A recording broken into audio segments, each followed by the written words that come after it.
BFM Business, Intégral Placement, 10h midi, 100% placement. Et on accueille Amélie Ziegelmeyer. Bonjour Amélie. Bonjour Cédric. Merci beaucoup de nous avoir rejoints. Conseil en gestion de patrimoine chez Experts et Finance. Et on va parler d'ISF et de biens professionnels. L'ISF, on rappelle, là, tout ce qu'on va se dire, c'est à règle constante. Or, il va y avoir a priori des modifications sur l'ISF. Il va y avoir des modifications et on ne peut que les souhaiter et s'en réjouir parce que les choses vont vers une simplification et un allègement de cet impôt. Mais aujourd'hui, en l'état pour cette année, les règles que je vais vous annoncer s'appliquent. S'appliquent encore et toujours. Donc pour ceux qui sont redevables de l'ISF, il y en a, c'est vrai, qui sont un peu paumés sur ce qui concerne leurs biens professionnels. On a tous dans l'idée de dire ça ne rentre pas dans le calcul de l'ISF, mais est-ce que tout est aussi simple? Non, malheureusement, non, tout n'est pas aussi simple parce qu'il y a des conditions assez précises à remplir tant par les biens que par les personnes qui les possèdent pour être exonérées d'ISF. Alors, on entre dans le vif du sujet, oui. C'est-à-dire Alors, pour les personnes, il faut exercer réellement une profession avec des actes précis. En pratique, pour un exploitant individuel, ce sera l'inscription au registre du commerce et des sociétés, l'affiliation à un régime d'assurance maladie, l'existence d'une clientèle. Pour les associés d'une structure à l'IS, il faut exercer une fonction de direction. D'accord, il ne faut pas juste se contenter de détenir du capital. Non. Et en plus, il y a une condition de détention du capital pour les associés d'une structure à l'IS, c'est détenir au moins 25% des droits de vote. Quand on dit détenir à l'IS, c'est impôt sur les sociétés, on est d'accord.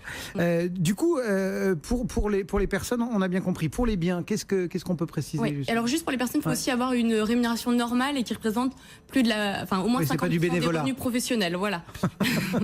Eh oui. Voilà. Et pour les biens, il faut évidemment qu'ils soient nécessaires à l'activité et que l'activité soit industrielle, commerciale, artisanale, agricole ou libérale. Ce qui signifie, et là c'est fondamental, que tout ce qui est patrimonial est exclu. Ouais. Et tout ça, c'est vraiment bien cadré. Il y a pas, on ne peut pas flirter avec les limites. On doit rentrer dans la case ou ne pas y rentrer. Alors après, il y a toujours des cas spécifiques, hein, mais...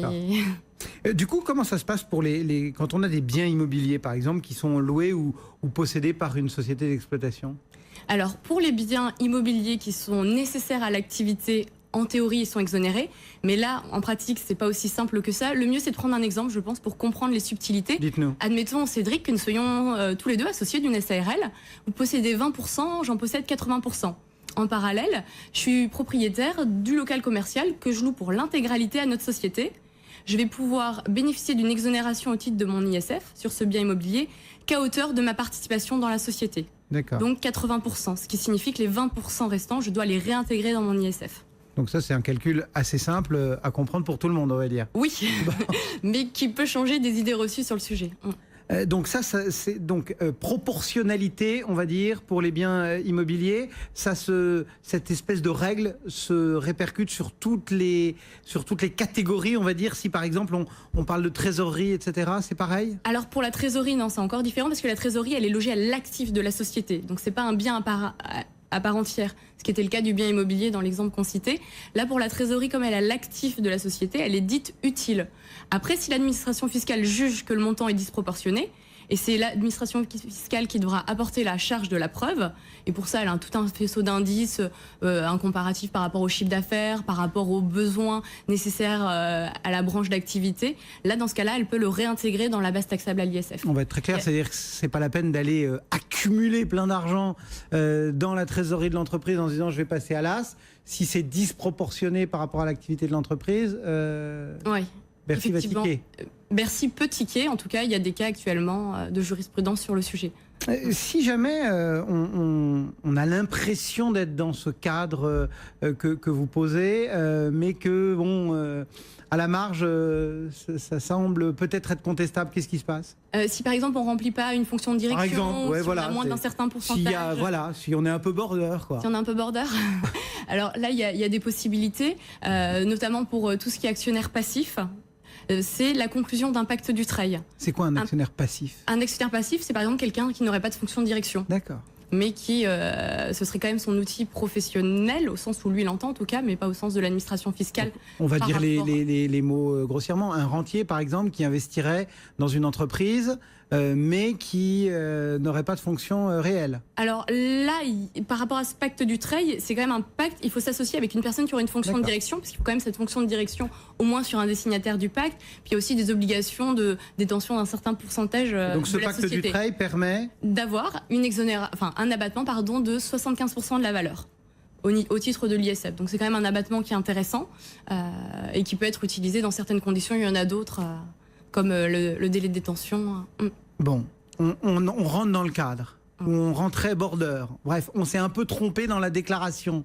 Qu'est-ce qu'on peut faire si on s'aperçoit qu'on a une erreur, entre guillemets, dans la déclaration? Quels sont les risques? Qu'est-ce qu'il faut faire? Alors déjà, vous pouvez toujours faire une rectificative si vous vous rendez compte que vous vous êtes trompé. Après, en termes de risque, en revanche, si c'est l'administration fiscale qui s'aperçoit de votre erreur, là, le délai de reprise, il est de 3 ans. Si jamais vous avez sous-évalué un bien, si par contre vous avez omis un bien ou carrément fait aucune déclaration ISF alors que vous auriez dû, là c'est 6 ans. Et en termes de pénalité financière, ça va être tout de suite l'exigibilité de l'impôt dû, plus une majoration de 10%, 0,4% par mois d'intérêt de retard. Et cette majoration peut même aller jusqu'à 80% en cas de manœuvre frauduleuse. Donc là, attention, parce que ça peut commencer à chiffrer. Donc, toutes ces règles-là, a priori, sont valables pour cette année. Pour cette année, oui. Ensuite, normalement, ça devrait sortir du cadre de l'ISF, puisque finalement, on est dans ce que le nouveau président appelle des investissements productifs, c'est ça? Exactement, tout à fait. Donc c'est pour ça que je disais en introduction que les choses allaient dans le bon sens, parce que ça évite aux chefs d'entreprise d'être taxés sur leur outil professionnel générateur de production pour notre pays. Aujourd'hui, vos clients, ils sont très attentifs à ces facteurs-là. Ils sont aujourd'hui très interrogatifs. Ils vous parlent éventuellement d'arbitrage au regard de la nouveauté ISF qui devrait Aujourd'hui, on est tous un peu dans l'expectative de voir ce qui va être réellement voté, puis ça dépend aussi des législatives. On rappelle, la gestion de patrimoine, c'est quand même du temps long aussi. Donc quand on a décidé, ou quand on peut décider de mettre des billes dans une maison ou dans une entreprise, on peut se dire, tiens, aujourd'hui, j'ai plutôt intérêt de rentrer sur du capital productif, non? C'est encourageant, c'est certain.